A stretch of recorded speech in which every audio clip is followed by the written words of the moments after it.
আজকের এই বিশেষ বিশ্লেষণে আপনাদের সবাইকে স্বাগত।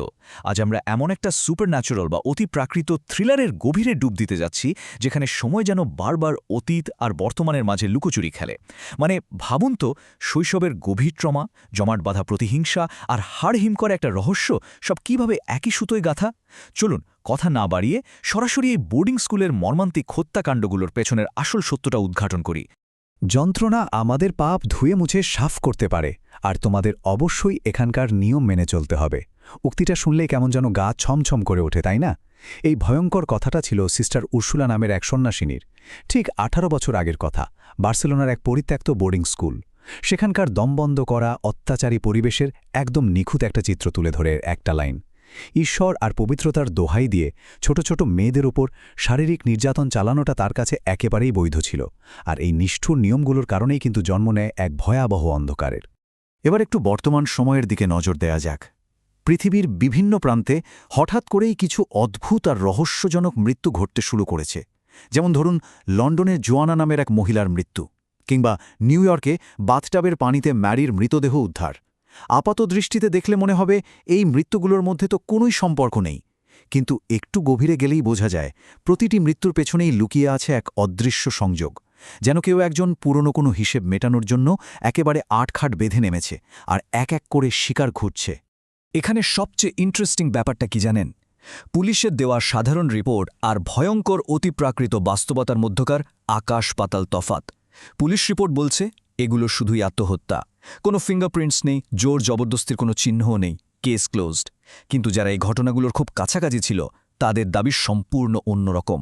তারা বলছে মৃত্যুর ঠিক আগে কালো পোশাক পরা এক সন্ন্যাসিনী বা নানের ছায়ামূর্তি সেখানে উপস্থিত ছিল। পুলিশ হয়তো এই অলৌকিক দাবিগুলোকে স্রেফ পাগলামি বলে উড়িয়ে দিচ্ছে, কিন্তু বেঁচে থাকা মানুষগুলো খুব ভালো করেই জানে যে আসল সত্যটা ঠিক কতটা ভয়ঙ্কর। প্রাথমিক শিকাদের এই তালিকার দিকে একবার নজর দিলে একটা ভয়াবহ চিত্র ফুটে ওঠে। লন্ডনে জোয়ানা আর নিউ ইয়র্কের বাথটাবে ম্যারি। আর ঠিক এখানেই আমাদের গল্পের প্রধান চরিত্র ইভের প্রবেশ। ভাবুন তো অবস্থাটা, মেয়েটি নিজেই তার মায়ের মৃতদেহ বাথটাবের পানিতে ভাসতে দেখছে। এই মর্মান্তিক দৃশ্য স্বাভাবিকভাবেই ইভের মনে অসংখ্য প্রশ্নের জন্ম দেয়। সে বুঝতে পারে এটা কোনোভাবেই আর 10টা সাধারণ মৃত্যু নয়, এর পেছনে নিশ্চিতভাবেই অন্ধকার কিছু লুকিয়ে আছে। অধ্যায় 1, বার্সেলোনায় প্রত্যাবর্তন। চলুন ভয়ঙ্কর স্মৃতির খোঁজে একটু অতীতে ফিরে যায়। অতীত আর বর্তমান এখানে একদম মিলেমিশে একাকার হয়ে গেছে। একটু টাইমলাইনটা মিলিয়ে দেখা যাক। ঠিক 18 বছর আগে সিস্টার উর্সুলা মেয়েদের উপর অকথ্য নির্যাতন চালাত, আর সেই একই সময় পানির নিচে ডুবে তার মৃত্যু হয়। আজ বর্তমান সময়ে এসে শুরু হয়েছে সেই অসম্পূর্ণ প্রতিশোধের পালা। অতীত এখানে বর্তমানের সাথে এমনভাবে মিশে গেছে যে অতীতের সেই চাপা পড়া পাপগুলোই যেন আজ বর্তমানকে পুরোপুরি গ্রাস করতে ফিরে এসেছে। এখানকার মূল বিষয়টা হল পিউরিফিকেশন বা আত্মশুদ্ধির একেবারে বিকৃত একটা ধারণা। সিস্টার উর্সুলা চরম ধর্মীয় গোঁড়ামিতে বিশ্বাস করত। তার বদ্ধমূল ধারণা ছিল যে আত্মাকে পাপমুক্ত করতে হলে চরম যন্ত্রণা আর আত্মত্যাগের কোনো বিকল্প নেই। এই ভয়ঙ্কর বিশ্বাসের বশবর্তী হয়েই সে জীবিত অবস্থায় মেয়েদের ওপর দিনের পর দিন নির্যাতন চালাত। আর অবাক করার বিষয় হল, মৃত্যুর পরেও তার সে বিকৃত বিশ্বাসের এক বিন্দুও পরিবর্তন হয়নি, বরং সেটা এক ভয়াবহ হিংস্র প্রতিশোধের রূপ নিয়েছে। সবচেয়ে ভয়ঙ্কর বিষয়টা কি জানেন? এই অতিপ্রাকৃত সত্তাটি হত্যার ক্ষেত্রে একটা সুনির্দিষ্ট এবং বিভৎস ছক বা প্যাটার্ন অনুসরণ করছে।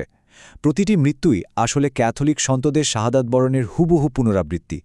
যেমন ইউলালিয়াকে হত্যা করা হয় গলা কেটে, ঠিক সেন্ট ইউলালিয়ার মতো। সুজানকে জীবন্ত পুড়িয়ে মারা হয় সেন্ট সুজানের মতো, আর ক্রিস্টিনের 2 হাত কেটে ফেলা হয় সেন্ট ক্রিস্টিনের মতো। খুনি একদম নিখুঁতভাবে এই প্রাচীন আত্মত্যাগের দৃশ্যগুলো বাস্তবে মঞ্চস্থ করছে। তদন্ত করতে গিয়ে একটা অত্যন্ত গুরুত্বপূর্ণ, বলা যায় একটা গেম চেঞ্জিং সূত্র বেরিয়ে আসে।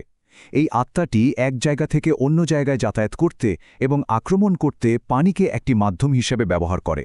সেটা হোক বাথটাবের পানি, বৃষ্টির পানি বা থার্মাল বাথের জলাশয়। যেখানেই পানি আছে সেখানেই ঘোর বিপদ। এই বিষয়টা বেঁচে থাকা মানুষগুলোর জন্য রীতিমতো এক চরম আতঙ্কের কারণ হয়ে দাঁড়ায়। কারণ একটু ভেবে দেখুন, দৈনন্দিন জীবনে পানি থেকে দূরে থাকা কি কোনোভাবেই সম্ভব?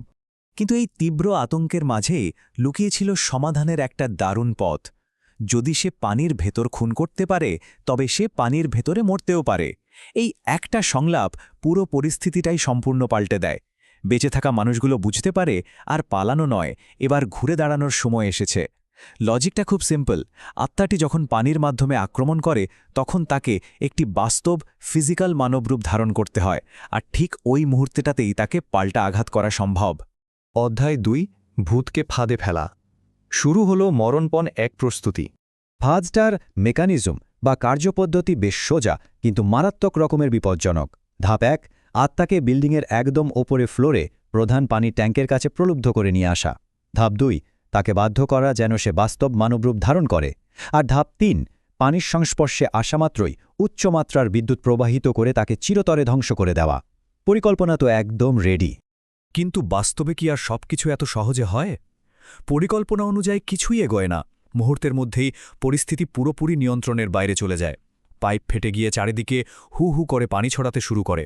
বন্ধুরা একে অপরের থেকে বিচ্ছিন্ন হয়ে ঘুটঘুটে অন্ধকারে হারিয়ে যায়। সবচেয়ে বড় বিপত্তিটা হলো, চারিদিকে পানি থাকায় নিজেদেরই বিদ্যুৎস্পৃষ্ট হয়ে মারা যাওয়ার একটা প্রবল ঝুঁকি তৈরি হয়। যে পরিবেশটাকে তারা হাতিয়ার বানাতে চেয়েছিল, সেটাই যেন তাদের সবচেয়ে বড়, সবচেয়ে মারাত্মক শত্রুতে পরিণত হয়।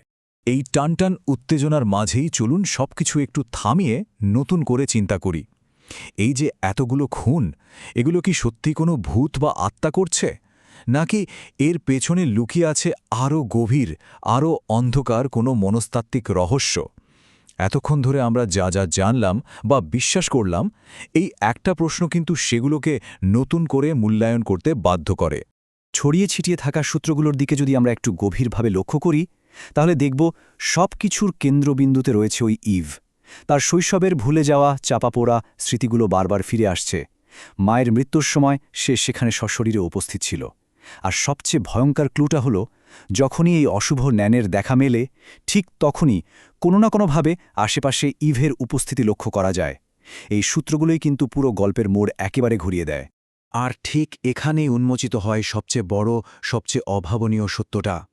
ইভ এবং সেই অশুভ নান দুজনেই আসলে হুবহু একই ব্যক্তি। একদমই তাই।